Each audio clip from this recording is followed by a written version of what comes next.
Hi students, നമ്മളിന്ന് discuss ചെയ്യാൻ പോകുന്നത് liabilities of the principal and agent to third പാർട്ടീസിനോട്, അതായത് പ്രിൻസിപ്പളും ഏജൻറ്റും അല്ലാത്ത മറ്റേതൊരു വ്യക്തിയും, അയാളെ നമുക്കെന്ത് പറയാം, കോൺട്രാക്റ്റ് ഓഫ് ഏജൻസിയിലെ തേർഡ് പാർട്ടി എന്ന് പറയാം.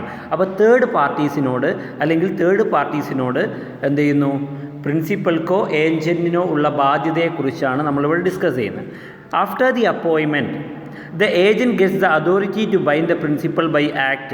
Thus, the principal is liable to third parties for the act of the agent. നമുക്കറിയാം, കോൺട്രാക്റ്റ് ഓഫ് ഏജൻസിയിൽ എങ്ങനെയാണ് ചെയ്യുന്നത്, ഒരു പ്രിൻസിപ്പൽ ആയ വ്യക്തി, ഒരു ഓണർ, ഒരു ബിസിനസ്സിൻ്റെ ഓണർ ഒരു ഏജൻറ്റിനെ അപ്പോയിൻറ്റ് ചെയ്യുന്നു. A principal delegate his authority to the agent. ഏജൻറ്റിന് എന്ത് ചെയ്യുന്നു, അയാളുടെ അതോറിറ്റി എന്ത് ചെയ്യുന്നു, ഏജൻറ്റിന് ഈ പറയുന്ന പ്രിൻസിപ്പലിൻ്റെ അതോറിറ്റിയെ ഡെലിഗേറ്റ് ചെയ്ത് കൊടുക്കുന്നു, വീതിച്ചു കൊടുക്കുന്നു, ഡിവൈഡ് ചെയ്ത് കൊടുക്കുന്നു.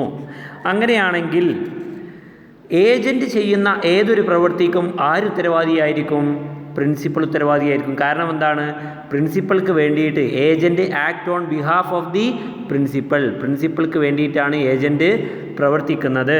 അതുകൊണ്ട് തന്നെ ദ റൈറ്റ്സ് ആൻഡ്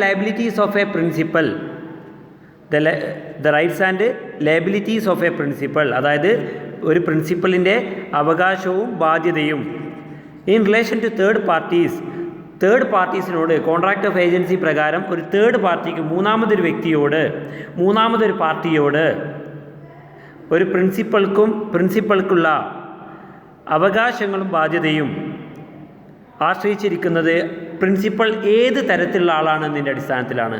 ശ്രദ്ധിക്കേണ്ട കാര്യം, പ്രിൻസിപ്പൽ ഏത് തരത്തിലുള്ള പ്രിൻസിപ്പലാണ് എന്നതിനെ ആശ്രയിച്ചിട്ടാണ് ഒരു പ്രിൻസിപ്പലിൻ്റെ അവകാശവും ബാധ്യതയുമുള്ളത്. അപ്പോൾ ശ്രദ്ധിക്കേണ്ട കാര്യം, ഒരു പ്രിൻസിപ്പൽ എന്താണ്, ഒരു പ്രിൻസിപ്പലിൻ്റെ സ്ഥാനം എന്താണ് എന്നതിനെ ആശ്രയിച്ചു കൊണ്ടാണ് ആ പ്രിൻസിപ്പലിൻ്റെ അവകാശങ്ങളും ബാധ്യതയും ബന്ധപ്പെട്ടിരിക്കുന്നത്. തേർഡ് പാർട്ടീസുമായിട്ടുള്ള, മൂന്നാമതൊരു വ്യക്തിയുമായിട്ടുള്ള കോൺട്രാക്റ്റിലെ തേർഡ് പാർട്ടീസുമായിട്ടുള്ള ബാധ്യതയും അവകാശങ്ങളും ഒരു പ്രിൻസിപ്പൽക്കുള്ളത്, അത് ആശ്രയിച്ചിരിക്കുന്നത് ആ പ്രിൻസിപ്പൽ ഏത് സ്ഥാനത്താണ് എന്നതിൻ്റെ അടിസ്ഥാനത്തിലാണ്. ശ്രദ്ധിക്കേണ്ട കാര്യം, പ്രിൻസിപ്പൽ 3 തരത്തിലുണ്ടാവും. കോൺട്രാക്റ്റ് ഓഫ് ഏജൻസിയിൽ പ്രിൻസിപ്പൽ 3 തരത്തിൽ ഉണ്ടാവും. 3 തരത്തിൽ. ഒന്നാമത്തതാണ് നെയ്മഡ് പ്രിൻസിപ്പൽ, രണ്ടാമത്തതാണ് അൺനെയ്മഡ് പ്രിൻസിപ്പൽ, മൂന്നാമത്തതാണ് അൺഡിസ്ക്ലോസ്ഡ് പ്രിൻസിപ്പൽ, അല്ലെങ്കിൽ പ്രിൻസിപ്പൽ ഈസ് അൺഡിസ്ക്ലോസ്ഡ്. ഓക്കെ, അപ്പോൾ ശ്രദ്ധിക്കേണ്ട കാര്യം, ഒരു പ്രിൻസിപ്പൽ നെയ്മഡ് പ്രിൻസിപ്പളാണോ, അൺനെയ്മഡ് പ്രിൻസിപ്പളാണോ, അൺഡിസ്ക്ലോസ്ഡ് പ്രിൻസിപ്പളാണോ എന്ന് നോക്കണം. ഈ 3 കേസിലും, ഈ 3 തരത്തിലുള്ള പ്രിൻസിപ്പലിനും അതിനനുസരിച്ച് കൊണ്ടാണ് ഈ ഏത് തരത്തിലുള്ള പ്രിൻസിപ്പലാണ് എന്നതിൻ്റെ അടിസ്ഥാനത്തിലാണ് ഒരു പ്രിൻസിപ്പൽക്ക് തേർഡ് പാർട്ടിയോടുള്ള അവകാശങ്ങളും ബാധ്യതയും തീരുമാനിക്കപ്പെടുന്നത്. അപ്പോൾ നമുക്ക് ആദ്യം നോക്കാം liabilities of a named principal. Named പ്രിൻസിപ്പലിൻ്റെ ബാധ്യതയെക്കുറിച്ച്, നെയ്മഡ് പ്രിൻസിപ്പലിൻ്റെ ബാധ്യത എന്തൊക്കെയാണ്, ആരാണ് നെയ്മഡ് പ്രിൻസിപ്പൽ എന്ന് നോക്കാം. നെയ്മഡ് പ്രിൻസിപ്പൽ എന്നാൽ where both existence and the name of the principal are disclosed by agent and this agent expressly contract as agent for a named principal. ശ്രദ്ധിക്കേണ്ട കാര്യം, നെയ്മഡ് പ്രിൻസിപ്പൽ എന്നാൽ ഒരു പ്രിൻസിപ്പലിൻ്റെ നിലനിൽപ്പും അയാളുടെ പേരും, ഒരു ഏജൻറ്റ് വെളിപ്പെടുത്തിയിരിക്കും. അതായത് മറ്റുള്ളവരെ അറിയിച്ചിരിക്കും, ഞാൻ ഇന്ന വ്യക്തിയുടെ ഏജൻ്റാണ്, ഞാൻ ഇന്ന പേരിൽ അറിയപ്പെടുന്ന ഇന്ന വ്യക്തിയുടെ ഏജൻ്റാണ് എന്ന് പറഞ്ഞിരിക്കും. അതാണ് ഒരു പ്രിൻസിപ്പലിൻ്റെ നിലനിൽപ്പും ഒരു പ്രിൻസിപ്പലിൻ്റെ പേരും എന്ത് ചെയ്യും, കൃത്യമായിട്ട് ഡിസ്ക്ലോസ് ചെയ്യുന്ന, ഒരു ഏജൻറ്റ് വെളിപ്പെടുത്തുകയാണെങ്കിൽ അത്തരത്തിലുള്ള ഒരു ഏജൻ്റാണ് അത്തരത്തിലുള്ള ഒരു പ്രിൻസിപ്പലാണ് നെയ്മഡ് പ്രിൻസിപ്പൽ. നെയ്മഡ് പ്രിൻസിപ്പൽ എന്നാൽ ആ പ്രിൻസിപ്പലിൻ്റെ പേരും എക്സിസ്റ്റൻസും ഏജൻറ്റ് ഡിസ്ക്ലോസ് ചെയ്തിരിക്കും, വെളിപ്പെടുത്തിയിരിക്കും. അങ്ങനെ എന്ത് ചെയ്യുള്ളൂ, അതിൻ്റെ അടിസ്ഥാനത്തിലാണ് ഏജൻറ്റ് പ്രിൻസിപ്പലുമായിട്ട് എന്ത് ചെയ്യുക, കോൺട്രാക്റ്റിൽ ഏർപ്പെടുക. ഓക്കെ, സാധാരണ ഒരു പ്രിൻസിപ്പൽ അയാളുടെ പേര്, അയാളുടെ സ്ഥാനം, അയാൾ എവിടെയാണുള്ളത്, എല്ലാ കാര്യങ്ങളും എന്ത് ചെയ്യും, കൃത്യമായിട്ട് വെളിപ്പെടുത്തിയിരിക്കും. ഏജൻറ്റ്. ഓക്കെ, ഏജൻറ്റിനോട് വെളിപ്പെടുത്തിയിരിക്കും. ഏജൻറ്റിനറിയാം തേർഡ് പാർട്ടീസുമായി കോൺട്രാക്റ്റിൽ ഏർപ്പെടുമ്പോൾ ആ തേർഡ് പാർട്ടീസിനും എന്ത് ചെയ്യും, അറിയാൻ സാധിക്കും. ഓക്കെ, അതാണ് നെയ്മഡ് പ്രിൻസിപ്പൾ എന്നാൽ അറിയപ്പെടുന്നത്. അതാണ് named principal. The position of the named principal for the act of the agent is as follows. അതായത് പ്രിൻസിപ്പളിൻ്റെ സ്ഥാനം, നെയ്മഡ് പ്രിൻസിപ്പളിൻ്റെ സ്ഥാനം, നെയ്മഡ് പ്രിൻസിപ്പളിന് വേണ്ടിയിട്ട് ഒരു ഏജൻറ്റ് പ്രവർത്തിക്കുകയാണെങ്കിൽ അയാളുടെ സ്ഥാനം എന്താണ് എന്നാണ് പറയുന്നത്.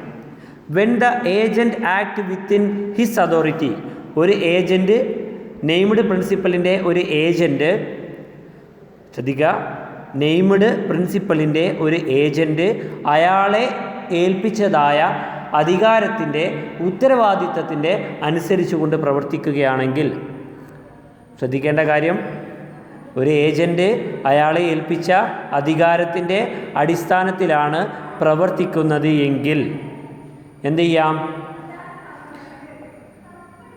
ചെയ്യാൻ സാധിക്കും? പ്രിൻസിപ്പളായിരിക്കും എല്ലാ കാര്യങ്ങൾക്കും ബാധ്യത. ഏജൻറ്റ് ഏർപ്പെടുന്ന എല്ലാ കോൺട്രാക്റ്റിനും ഉത്തരവാദി ആരായിരിക്കും? പ്രിൻസിപ്പലായിരിക്കും. അതുകൊണ്ട് തന്നെ പ്രിൻസിപ്പൾക്ക് എന്ത് ചെയ്യാം? തേർഡ് പാർട്ടീസിന് എന്ത് ചെയ്യാം? തേർഡ് പാർട്ടീസിനെതിരെ കേസ് കൊടുക്കാം. അതുപോലെ തേർഡ് പാർട്ടീസിന് എന്ത് ചെയ്യാം?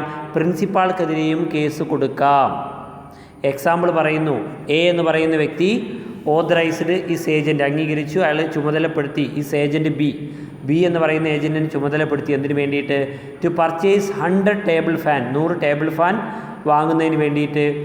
ഓൺ ഹിസ് ബിഹാഫ്, എ എന്ന് പറയുന്ന വ്യക്തി ബി എന്ന് പറയുന്ന വ്യക്തിയോട് 100 ടേബിൾ ഫാന് എയുടെ പേരിൽ കടമായിട്ട് വാങ്ങാൻ പറഞ്ഞു. ബി എന്ന് പറയുന്ന വ്യക്തി എന്ത് ചെയ്യുന്നു? സി എന്ന് പറയുന്ന വ്യക്തിയുടെ ഷോപ്പിൽ നിന്നും ആ 100 ടേബിൾ ഫാൻ വാങ്ങുന്നു. എ എന്ന് പറയുന്ന വ്യക്തി എന്ത് ചെയ്യണം? ബി എന്ന് പറയുന്ന വ്യക്തി ഉണ്ടാക്കിയിട്ടുള്ള ആ ഉത്തരവാദിത്തം നിറവേറ്റാൻ ബാധ്യസ്ഥനാണ്. അതുപോലെ എ എന്ന് പറയുന്ന വ്യക്തി സി എന്ന് പറയുന്ന ഫാൻ കമ്പനിയുടെ അല്ലെങ്കിൽ ഫാൻ ഷോപ്പിൻ്റെ ഉടമസ്ഥൻ എന്ത് ചെയ്യണം? പൈസ കൊടുക്കാൻ ബാധ്യസ്ഥനാണ്. കാരണം എ എന്ന് പറയുന്ന വ്യക്തി ബി എന്ന് പറയുന്ന വ്യക്തിയെ ചുമതലപ്പെടുത്തിയിരിക്കുകയാണെന്ത്? എക്ക് വേണ്ടിയിട്ട് 100 ടേബിൾ ഫാൻ വാങ്ങുന്നതിന് വേണ്ടി, കടത്തിന്. അപ്പോൾ ആ പൈസ ആരാണ് കൊടുക്കേണ്ടത്? എ എന്ന് പറയുന്ന വ്യക്തി തന്നെയാണ്. പിന്നെ when the agent exceeds his authority, when the agent exceeds his authority, agent അയാളുടെ അധികാര പരിധിക്ക് പുറത്തേക്ക് പോവുകയാണെങ്കിൽ, ശ്രദ്ധിക്കുക, ഒരു ഏജൻറ്റിന് ഒരു നിശ്ചിതമായ അധികാരമാണ്, അതോറിറ്റിയാണ് ഡെലിഗേറ്റ് ചെയ്ത് കൊടുക്കുന്നത്. എന്നാൽ ഏജൻറ്റ് അയാളുടെ അധികാരത്തിനും പുറത്തേക്കുള്ള പോവുകയാണെങ്കിൽ എന്താണെന്നുള്ളതാണ്. Where the act within the authority are separable from which are beyond the authority. ശ്രദ്ധിക്കേണ്ട കാര്യം, ഇവിടെ 2 സന്ദർഭമാണ് വരിക. ഒരു ഏജൻറ്റ് അയാളുടെ അധികാരത്തിന് പുറത്തേക്ക് കാര്യങ്ങൾ ചെയ്യുകയാണെങ്കിൽ അവിടെ 2 സന്ദർഭങ്ങൾ വരാം.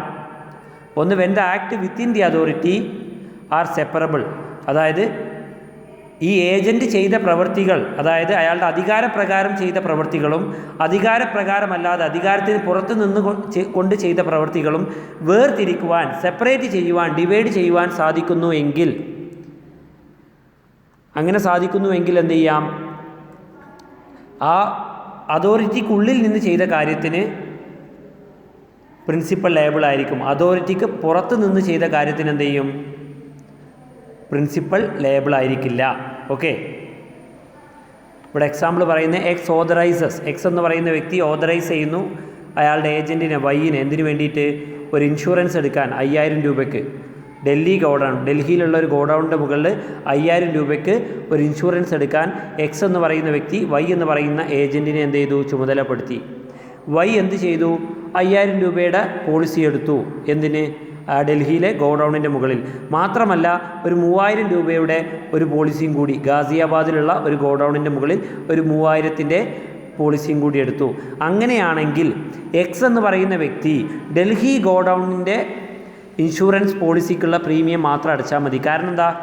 ഇവിടെ എക്സ് എന്ന് പറയുന്ന വ്യക്തിയുടെ പ്രിൻസിപ്പലിൻ്റെ അധികാരത്തോട് കൂടിയിട്ട് അതോറിറ്റിയോട് കൂടിയിട്ട് ചെയ്തിട്ടുള്ള ഏതാണ്? ഈ ഡൽഹി ഗോഡൗണിന് ഇൻഷുറൻസ് എടുക്കാൻ വേണ്ടി മാത്രമാണ്. ഗാസിയാബാദിനെടുത്തത് ആരറിഞ്ഞിട്ടില്ല, ആരുടെ അതോറിറ്റി ഇല്ല അതിന്? പ്രിൻസിപ്പലിൻ്റെ. അപ്പോൾ അതിനാര് കൊടുക്കേണ്ടതില്ല? ഇയാൾ കൊടുക്കേണ്ടത്. അതായത് if the agent act within the authority the principal is liable. അതായത് ഒരു ഏജൻറ്റ് തൻ്റെ അധികാരത്തിനുള്ളിൽ നിന്ന് കൊണ്ട് ചെയ്യുന്ന കാര്യമാണെങ്കിൽ, അത് സെപ്പറേറ്റ് ചെയ്യാൻ സാധിക്കുന്നുവെങ്കിൽ അതിന് പൈസ കൊടുക്കാൻ ആരാണ് ഉത്തരവാദി? അതിനെന്തെങ്കിലും നഷ്ടമുണ്ടായാൽ അതിന് ബാധ്യസ്ഥൻ പ്രിൻസിപ്പളാണ്. എന്നാൽ തൻ്റെ അധികാരത്തിന് പുറത്തേക്ക് ഒരു ഏജൻറ്റ് തൻ്റെ അതോറിറ്റിക്ക് പുറത്തേക്കുള്ള എന്തെങ്കിലും കാര്യത്തിൽ ഏർപ്പെട്ടാൽ അതിനാര് ലേബിൾ ആയിരിക്കില്ല? പ്രിൻസിപ്പൽ ലേബിൾ ആയിരിക്കില്ല എന്നാണ് എന്ത് ചെയ്യുന്നത് പറയുന്നത്. ഓക്കെ, അത് സെപ്പറേറ്റ് ചെയ്യാൻ സാധിക്കുന്നുവെങ്കിൽ. ഓക്കെ, അടുത്ത പറയുന്നത് where the act within the authority are not separate from the act of beyond the authority. അതായത് ഒരു ഏജൻറ്റ് അയാളുടെ അധികാര പരിധിക്കുള്ളിൽ നിന്നുകൊണ്ട് ചെയ്ത കാര്യവും അധികാര പരിധിക്ക് പുറത്ത് നിന്നുകൊണ്ട് ചെയ്ത കാര്യവും രണ്ടും വേർതിരിക്കുവാൻ സാധിക്കുന്നില്ല എങ്കിൽ എന്താണെന്നുള്ളതാണ് പറയുന്നത്. അതായത് if the act within the authority not separable from the act of within authority without authority the principal is not bound by transaction the whole transaction made repudiated by them. അതായത് ഒരു ഏജൻറ്റ് അയാളുടെ അധികാരം അതോറിറ്റിക്കുള്ളിൽ നിന്നുകൊണ്ട് അയാളെ ചുമതലപ്പെടുത്തിയ കാര്യങ്ങൾ മാത്രം ചെയ്യുക, ഒന്ന് ചുമതലപ്പെടുത്താത്ത കാര്യങ്ങളും ചെയ്തുവെങ്കിൽ ഇതിനെ രണ്ടിനെയും സെപ്പറേറ്റ് ചെയ്യാൻ സാധിക്കുന്നില്ല എങ്കിൽ എന്ത് ചെയ്യാം? സെപ്പറേറ്റ് ചെയ്യാൻ സാധിക്കുന്നില്ല എങ്കിൽ എന്ത് ചെയ്യണം? സ്വാഭാവികമായിട്ടും എന്ത് ചെയ്യാം? മുഴുവനും ആര് വഹിക്കേണ്ടി വരും? ഈ മുഴുവൻ ട്രാൻസാക്ഷനും എന്ത് ചെയ്യുന്നു? ആര് വഹിക്കണം? ഏജൻറ്റ് വഹിക്കേണ്ടി വരും അതിൻ്റെ ബാധ്യത എന്നുള്ളതാണ്.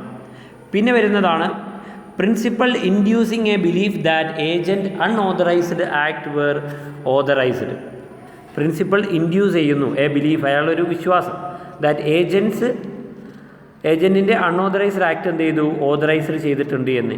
If the principal by his words, principal അയാളുടെ സ്വന്തം വാക്കാലെയോ അല്ലെങ്കിൽ അയാളുടെ സ്വന്തം പ്രവൃത്തിയാലെയോ ഒരു തേർഡ് പാർട്ടിയെ അറിയിക്കുകയാണെന്ത്? ബിലീഫ്, ഒരു വിശ്വാസം ഉണ്ടാക്കിയെടുക്കുകയാണെന്ത്? ഏജൻറ്റ് ചെയ്ത പ്രവൃത്തികളെല്ലാം അധികാര പരിധിക്കുള്ളിൽ നിന്നുകൊണ്ടാണ്. അങ്ങനെയാണെങ്കിൽ എന്താണ്? പ്രിൻസിപ്പൽ എന്ത് ചെയ്യും? സ്വാഭാവികമായിട്ടും എല്ലാ ബാധ്യതയും ഏറ്റെടുക്കേണ്ടി വരും. ഓക്കെ, പിന്നെ liability for misrepresentation or fraud by the agent. ഒരു ഏജൻറ്റ് തെറ്റിദ്ധരിപ്പിക്കുകയോ വഞ്ചനയിലൂടെയോ എന്തെങ്കിലും കാര്യങ്ങൾ നേടിയെടുക്കുകയാണെങ്കിൽ അതിൻ്റെ ബാധ്യത എന്താണ് എന്നുള്ളതാണ് പറയുന്നത്. The principal is liable for misrepresentation made or fraud committed by the agent in course of his business for principal. Such misrepresentation or fraud have the same effect as if these had been made or committed by the principal. However, if the misrepresentation made or fraud committed by the agent beyond his authority of the principal is not liable. ശ്രദ്ധിക്കേണ്ട കാര്യം ഇവിടെ വഞ്ചന അല്ലേ, ഒരു principal എന്ത് ചെയ്യുന്നു?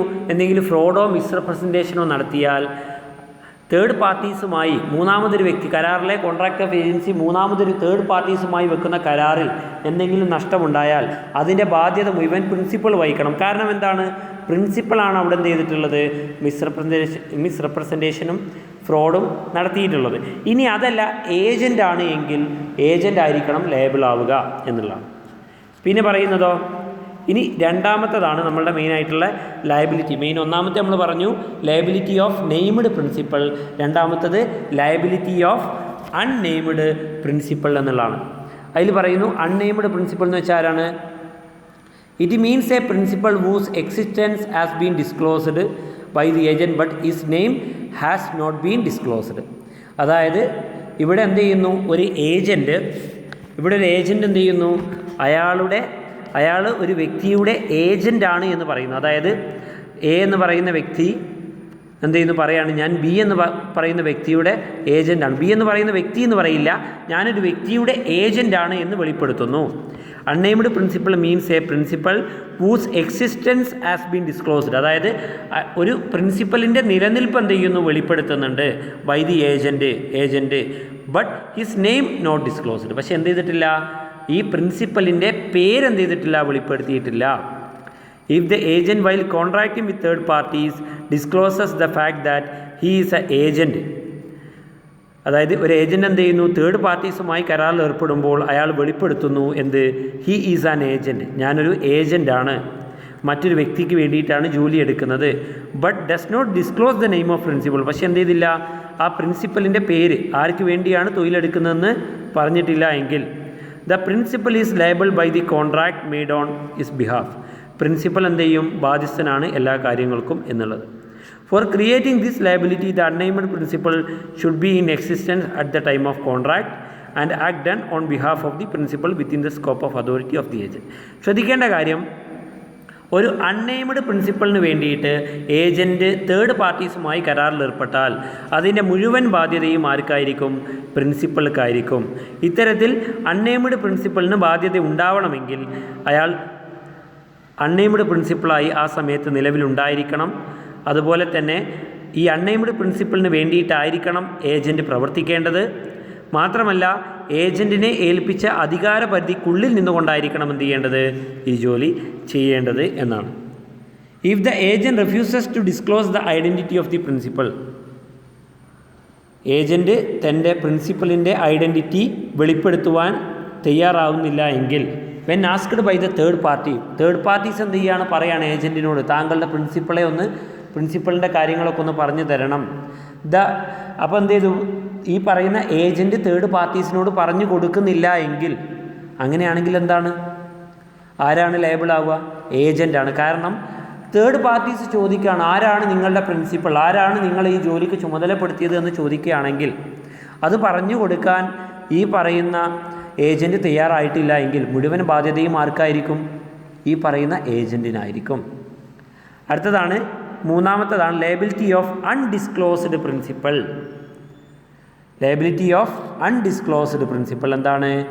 Liability of undisclosed principal means principal whose existence name both have not been disclosed. അതായത് ശ്രദ്ധിക്കേണ്ട കാര്യം, ഇവിടെ അൺഡിസ്ക്ലോസ്ഡ് പ്രിൻസിപ്പൾ എന്ന് വെച്ചാൽ ആരാണ്? ഇവിടെ ഒരു പ്രിൻസിപ്പൽ ഉണ്ട്, പക്ഷേ ആ പ്രിൻസിപ്പലിൻ്റെ എക്സിസ്റ്റൻസ്, നിലനിൽപ്പ്, അതുപോലെ തന്നെ പേര്, ഈ രണ്ട് കാര്യവും എന്ത് ചെയ്യുന്നില്ല? ഏജൻറ്റ് തേർഡ് പാർട്ടീസുമായിട്ട് കോൺട്രാക്റ്റിൽ ഏർപ്പെടുമ്പോൾ പറയുന്നില്ല. ഇവിടെ ഒരു ഏജൻറ്റ് ഒരു തേർഡ് പാർട്ടിയുമായി കരാറിൽ ഏർപ്പെടുമ്പോൾ ഒരു ഇൻഡിപെൻഡൻ്റ് ആയിട്ടുള്ള ആളായിട്ടാണ് അവർ ചെയ്യുന്നത്. അതായത് സ്വതന്ത്രനായിട്ടുള്ള ഒരു വ്യക്തിയാണ്, മറ്റൊരാളെയും ഡിപ്പെൻഡ് ചെയ്യാത്ത രീതിയിലാണ് തേർഡ് പാർട്ടീസുമായിട്ട് എന്ത് ചെയ്യുന്നത്? തേർഡ് പാർട്ടീസുമായി കരാറിൽ ഏർപ്പെടുന്നത്. ശ്രദ്ധിക്കുക, in contract of agency an agent of an undisclosed principal contracting with third parties without disclosing the existence and name. ശ്രദ്ധിക്കുക, ഒരു പ്രിൻസിപ്പൾ ഉണ്ട്, ഞാൻ പ്രിൻസിപ്പൾക്ക് വേണ്ടിയാണ് പ്രവർത്തിക്കുന്നത്, അതുപോലെ എൻ്റെ പ്രിൻസിപ്പളിൻ്റെ പേര് ഇതാണ് എന്നൊന്നും ഒരു ഏജൻറ്റ് എന്ത് ചെയ്യുന്നില്ല? ഒരു തേർഡ് പാർട്ടിയുമായി കോൺട്രാക്റ്റ് ഏർപ്പെടുമ്പോൾ പറയുന്നില്ല എങ്കിൽ അതാണ് അൺഡിസ്ക്ലോസ്ഡ് പ്രിൻസിപ്പൾ എന്ന് അറിയപ്പെടുന്നത്. ഓക്കെ, പിന്നെ the position of the principal ആണ് അടുത്ത് പറയുന്നതിൽ. When the undisclosed principal is subsequently discovered the third party may sue either principal or agent. ശ്രദ്ധിക്കേണ്ട കാര്യം, ഈ അൺഡിസ്ക്ലോസ്ഡ് ആയിട്ടുള്ള പ്രിൻസിപ്പളിനെ പിന്നീട് തിരിച്ചറിയുകയാണെങ്കിൽ തേർഡ് പാർട്ടിക്ക് ഒന്നെങ്കിൽ എന്ത് ചെയ്യുക? പ്രിൻസിപ്പൾക്കെതിരെ ക്ലെയിം ചെയ്യാം, അല്ലെങ്കിൽ ഏജൻറ്റിനെതിരെ, അല്ലെങ്കിൽ രണ്ട് പേർക്കെതിരെയും എന്ത് ചെയ്യാം? കേസ് കൊടുക്കുവാൻ പറ്റും. പിന്നെ the position of the agent as between principal and agent, the agent has all the right of an agent against the principal. Undisclosed പ്രിൻസിപ്പളിൻ്റെ കേസിൽ ഇവിടെ ഏജൻറ്റിന് എന്ത് ചെയ്യുക? ഒരു പ്രിൻസിപ്പളിനെതിരെ എന്തെല്ലാം അവകാശങ്ങളുണ്ടോ ആ അവകാശങ്ങളെല്ലാം തന്നെ നേടിയെടുക്കുവാൻ എന്ത് ചെയ്യും? സാധിക്കുമെന്നുള്ളതാണ്. തേർഡ് പാർട്ടിക്ക് എന്ത് ചെയ്യാം? ഏജൻ്റാണ് ലയബിളായിരിക്കുക തേർഡ് പാർട്ടീസിന് മുമ്പാകെ ഈ കേസിൽ. ഓക്കെ, അതാണ് നമ്മൾ പറഞ്ഞിട്ടുള്ളത്. അടുത്ത ജസ്റ്റ് അതിലൊരു വാക്ക് പറയാനുള്ളത് ഇർറിവോക്കബിൾ ഏജൻസിയാണ്. ഇർറിവോക്കബിൾ ഏജൻസി, ക്യാൻസൽ ആക്കാൻ പറ്റാത്തത്, ക്യാൻസൽ ആക്കാൻ കഴിയാത്ത agency. When the authority of the agent cannot be revoked by the principal, it is called irrevocable agency. റിവോക്കേറ്റ് ചെയ്യാൻ സാധിക്കാത്ത, ക്യാൻസൽ ചെയ്യുവാൻ സാധിക്കാത്തതായ, പ്രിൻസിപ്പൾക്ക് ക്യാൻസൽ ചെയ്യാൻ സാധിക്കാത്തതായ ഏജൻസികളുണ്ടാവും. ആ ഏജൻസി ആണെന്ന് പറയുന്നത് ഇതുള്ളത്. ഓക്കെ, എവിടെ പ്രിൻസിപ്പൾക്ക് ഒരു ഏജൻറ്റിൻ്റെ അതോറിറ്റിയെ ക്യാൻസൽ ചെയ്യുവാൻ സാധിക്കില്ല എന്നുള്ളതാണ്. അപ്പോൾ ഇത്രയും കാര്യങ്ങളാണ് നമുക്ക് ഡിസ്കസ് ചെയ്യാനുള്ളത്. ഈ കാര്യങ്ങളെല്ലാം തന്നെ നിങ്ങൾ കൃത്യമായി മനസ്സിലായിട്ടുണ്ടാകുമെന്ന് കരുതുന്നു. Thank you.